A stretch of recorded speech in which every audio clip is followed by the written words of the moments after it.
Teks final perjanjian damai Iran dan Amerika Serikat dilaporkan telah selesai. Di tengah upaya damai, Menlu Iran Abbas Araghchi menuding Israel mencoba menyabotase kesepakatan damai.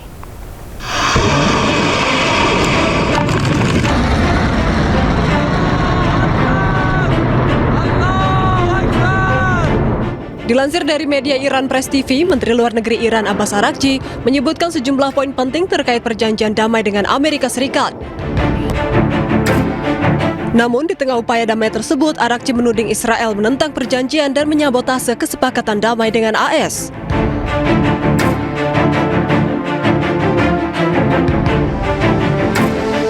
Ia juga menyebut bahwa Iran tak dapat mendukung isi kesepakatan yang beredar di media sosial.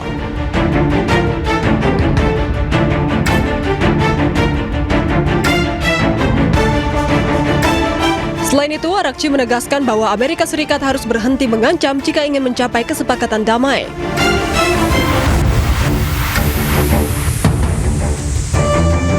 Ia juga menyebut bahwa Iran telah mencapai draft akhir kesepakatan sebanyak 14 poin yang tengah dalam tahap akhir peninjauan.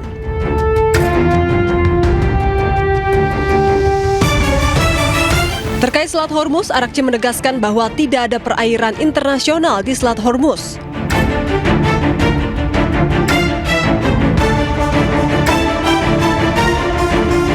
Pembayaran juga diperlukan untuk setiap pelayaran melalui Selat Hormuz.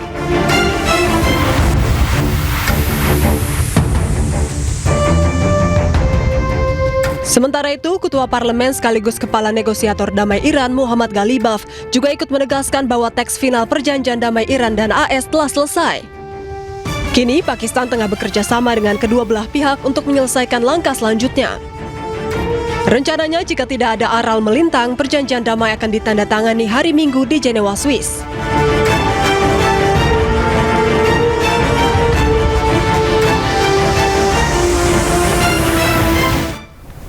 Kesepakatan damai antara Amerika Serikat dan Iran akan tercapai dalam 24 jam. Penandatanganan perjanjian akan dilakukan secara online.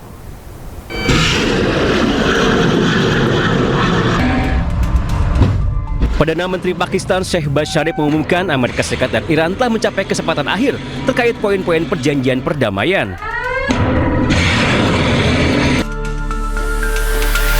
Sharif menyebut dalam 24 jam ke depan, Pakistan akan mempertemukan perwakilan kedua negara untuk menandatangani dokumen. Pertemuan rencananya digelar secara online.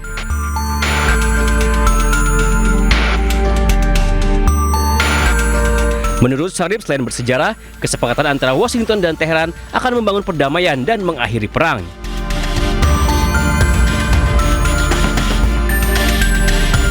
Sharif juga menjanjikan setelah penandatanganan perjanjian dilakukan, Pakistan akan menggelar pertemuan secara langsung antara Washington dan Iran.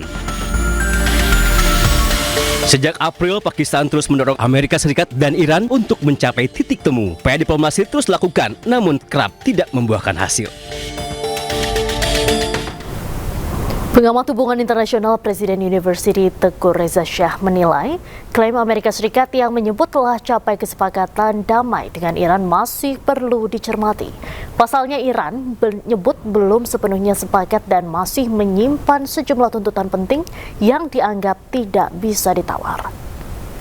Ini kan pandangan dari pihak Amerika Serikat ya. Seperti biasa Trump ini sangat percaya diri dan statement itu juga merupakan tekanan psikologis pada kalangan Iran untuk benar-benar mempersiapkan draft untuk kesepakatan. Tapi kalau kita perhatikan dari sikap pemerintah Iran dan juga Garda Revolusi, mereka masih tunggu-tunggu karena bagi mereka ada hal-hal yang tidak bisa dirundingkan, hal-hal yang harus diterima oleh Amerika Serikat. Seperti misalnya pengayaan uranium, kemudian penguasaan Iran atas Selat Hormuz, kemudian Amerika Serikat harus menarik diri dari perairan-perairan di Timur Tengah, Amerika Serikat juga harus menutup pangkalan-pangkalan militer mereka yang ada di situ, kemudian juga Amerika Serikat yang hendak harus membiayai kerugian yang diterima Iran dari tahun 1979 sampai saat ini, dan juga terakhir dampak dari pemboman Amerika Serikat atas Iran tanggal 28 Februari silam. Maka ini adalah hal-hal yang sangat sensitif dan saya pikir kalaupun perundingan ini akan berujung kepada kebaikan, tentunya ini akan baik bagi dunia karena bagaimanapun berakhirnya satu perang itu adalah sesuatu hal yang harus dihargai. kemudian juga dampaknya sudah terlalu besar bagi dunia, terlalu besar bagi Iran, terlalu besar bagi Amerika Serikat, juga dampaknya juga sangat menyakitkan bagi ekonomi dunia, bagi infrastruktur dunia, kemudian bagi sirkulasi minyak, kemudian juga dampaknya bisa saja meluas menjadi perang regional. Tapi kalau ini benar-benar bisa disepakati, ini tentunya bagus. Ini adalah jam-jam kritis di mana Amerika Serikat dan Iran hendaknya juga melakukan perundingan-perundingan di bawah tangan. Ada namanya secret negotiation. Untuk perundingan itu dilakukan penajaman karena Iran mengatakan pimpinan tertinggi karena Amerika Serikat mengatakan pimpinan tertinggi Iran sudah setuju, kemudian juga kementerian, lembaga dan garda revolusi sudah setuju, tapi kalau kita merujuk kepada kalangan di Iran, mereka mengatakan masih banyak hal-hal yang harus didalami, dan untuk itu mereka mengatakan sepanjang kami belum menandatangani maka perjanjian itu belum ada. Jadi saya masih sangat berharap ini akan berwujud kepada peredaan ketegangan dari masing-masing pihak. Baik, Amerika Serikat dari kemarin beberapa hari lalu, khususnya setelah serangan dari helikopter Apache, kemudian ini sempat terjadi saling serang antara Amerika Serikat dan juga Iran begitu. Secara terang-terangan Amerika Serikat mengancam Teheran kalau kesepakatan ini tidak tercapai, Amerika akan terus menggempur Iran. Gimana Anda melihat hal ini, Pak? Memang Amerika Serikat memang gayanya begitu ya, selalu menghubungkan negosiasi dengan ancaman. Dan untuk itu saya tidak terkejut karena sebelum tanggal 28 Februari, Amerika Serikat sudah mengatakan akan mengembalikan Iran kepada zaman batu. Kemudian juga dalam ancaman yang jelas, Amerika Serikat mengatakan Iran itu harus bubar sebagai suatu pemerintahan, dan untuk itu mereka harus menerima seorang pemimpin yang disetujui oleh Amerika Serikat. Dan saya bisa bayangkan Amerika Serikat kalau perundingan ini gagal, ya Amerika Serikat sedang panik karena dari hari ke hari sudah semakin dekat ke tanggal 4 Juli, yakni hari 250 tahun kemerdekaan Amerika Serikat. Dan kemerdekaan ini sudah diperingati di banyak negara sekaligus. Misalnya kemarin malam Kedutaan Besar Amerika Serikat secara khusus melakukan resepsi peringatan 250 tahun kemerdekaan Amerika Serikat. Dan di Kedutaan Besar Amerika Serikat yang lain juga hal ini sudah dilakukan. Jadi ini adalah suatu momentum yang Amerika Serikat tunggu. Nanti pada saat tanggal 4 Juli 2026, itu adalah tepat 250 tahun kemerdekaan Amerika Serikat, dan dia tentunya mengatakan sudah mencapai perdamaian dengan Iran, sudah mengembalikan kepemimpinan global Amerika Serikat, dan Iran sudah tunduk kepada berbagai aturan yang ditetapkan oleh Amerika Serikat. Karena bagaimanapun Amerika Serikat sangat membutuhkan exit strategi. Jangan sampai MAGA itu luluh lantak oleh kegagalan Amerika Serikat di banyak front. Dia sudah gagal di Iran, dia juga sudah gagal di Greenland, dia juga sudah melanggar aturan Kongres, dan dia juga sudah mengancam Kanada, dan sekarang ekonomi Amerika sudah semakin sulit. Tentunya Amerika Serikat sangat berharap akan ada hasil menjelang 4 Juli, dan untuk itu Amerika Serikat dapat menstabilkan kembali kepemimpinan Partai Republik, dan Partai Republik tidak kalah dalam pemilu sela bulan November mendatang, dan untuk itu tidak terjadi impeachment atas Donald Trump. Maka karena itu Amerika Serikat sangat membutuhkan hasil dari perundingan ini. Tapi kalau kita merujuk kepada pemikiran-pemikiran pemerintah Iran, mereka tidak akan mundur. Jadi tentunya Amerika Serikat akan menggunakan ancaman, cuman ancaman itu seperti apa, maka ancaman itu adalah yang harus diwaspadai oleh dunia. Walaupun Rusia dan China sebenarnya mengatakan mereka mengharapkan ada penyelesaian diplomatik, dan mereka mengharapkan tidak terjadinya gejolak destabilisasi. Kemudian Rusia juga secara khusus menyatakan janganlah terjadi lagi pelanggaran atas hukum internasional. Kemudian juga Rusia mengharapkan adanya penyelesaian secara politik. Tapi bagaimana jika Iran menolak? Maka kemungkinan yang akan terjadi adalah Amerika Serikat mungkin saja melakukan serangan yang namanya carpet bombing. Carpet bombing itu adalah pemboman yang sangat sistematis dan menghancurkan. Zionis Israel terus melancarkan serangan ke sejumlah wilayah di Lebanon Selatan. Sejumlah tenaga medis bahkan turut menjadi korban.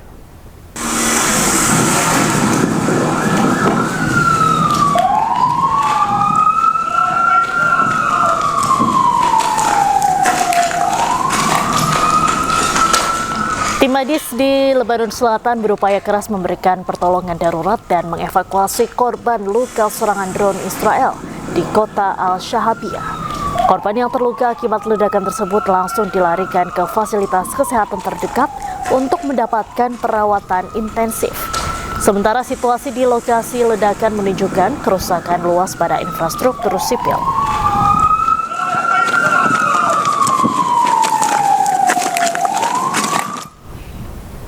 Serangan udara di kota Chebiye, Lebanon Selatan menyebabkan kerusakan luas dan menghancurkan bangunan di seluruh lingkungan tersebut.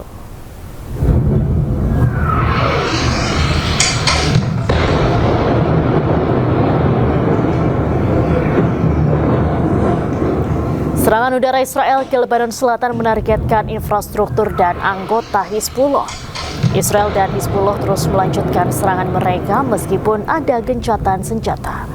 Israel telah melakukan ratusan serangan udara dan invasi darat ke Lebanon Selatan dengan merebut puluhan kota dan desa di sepanjang perbatasan.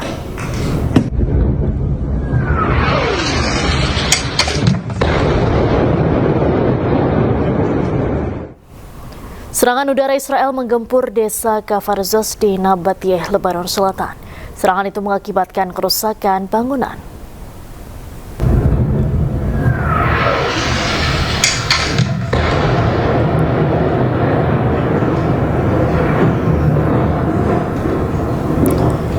Sebelumnya, Israel telah memperingatkan serangan di Lebanon Selatan.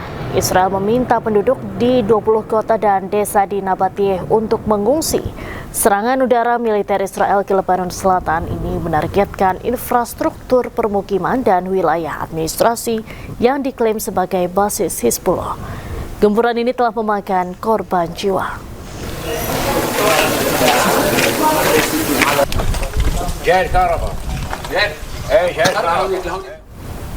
Ketegangan di perbatasan Lebanon dan Israel terus meningkat.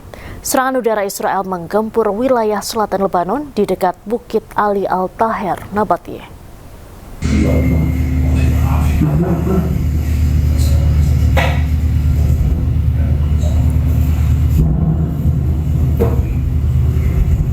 Artileri Israel dilaporkan menembakkan sejumlah proyektil ke sekitar Bukit Ali Al-Taher di Nabatiyeh, Lebanon Selatan.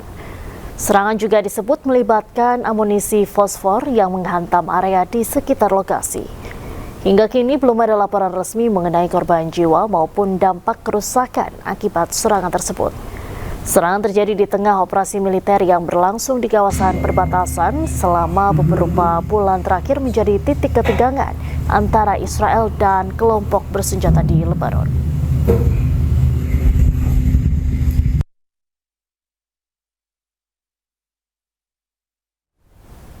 Pesawat tanpa awak atau drone milik pejuang Hizbullah menargetkan tank Merkava Zionis Israel di Lebanon Selatan.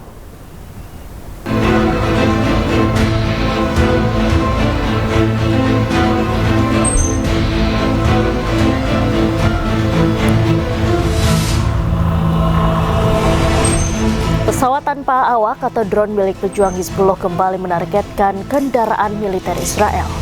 Kali ini, sebuah tank Merkava yang berada di sekitar Kastil Al-Shikif, Lebanon Selatan hancur diserang Hizbullah.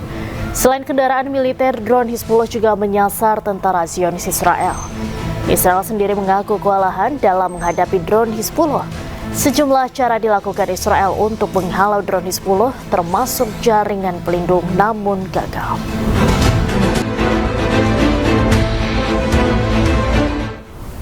Pejuang Hizbullah terus menggempur pasukan Zionis Israel di perbatasan Lebanon Selatan. Serangan Hizbullah ini merupakan serangan balasan atas serangan Israel sebelumnya.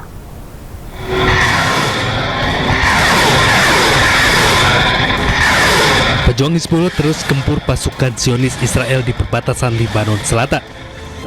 Perlawanan pejuang Hizbullah menargetkan pasukan Zionis Israel yang tengah melakukan agresinya di Lebanon Selatan. Rentetan roket Hizbullah juga menargetkan kendaraan militer Zionis Israel. Tak hanya roket, pejuang Hizbullah juga melancarkan serangan menggunakan bom mortir ke pasukan Zionis Israel. Serangan pejuang Hizbullah juga merupakan serangan balasan yang dilakukan oleh Israel di Lebanon Selatan yang menyebabkan ribuan warga tewas. Di tengah gencatan senjata yang diperpanjang, Hizbullah dan Israel terus melakukan serangan. Tim medis Lebanon menjadi garda terdepan penyelamat sejak pecah perang pada 28 Februari lalu. Mereka terus berjuang untuk mengevakuasi ribuan korban serangan Israel.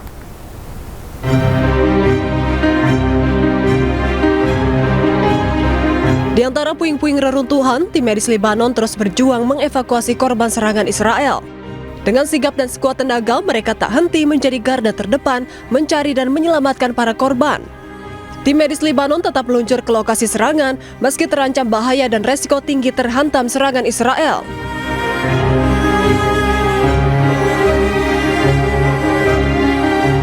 Lebih dari 3.500 korban tewas dan 10.000 korban luka telah berhasil dievakuasi dan langsung dilarikan ke rumah sakit terdekat di Lebanon. Breaking News masih akan kembali usai jeda, tetaplah bersama kami.